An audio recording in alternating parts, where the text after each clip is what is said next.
እመኑኝ እግዚአብሔር ብቻውን የተወው ሰው የለም።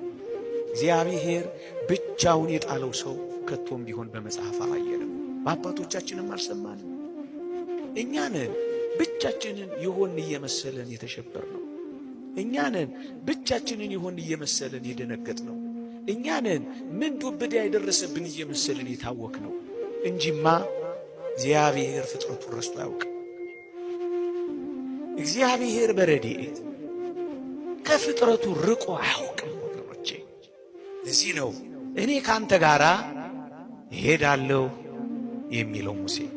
የትም እንሁን የት፣ በምንም እንኑር በምን እግዚአብሔር አይረሳንም። ለዚህ ነው በመጽሐፍ አልተውሽም ከቶም ቢሆን አልጥልሽም የሚለው።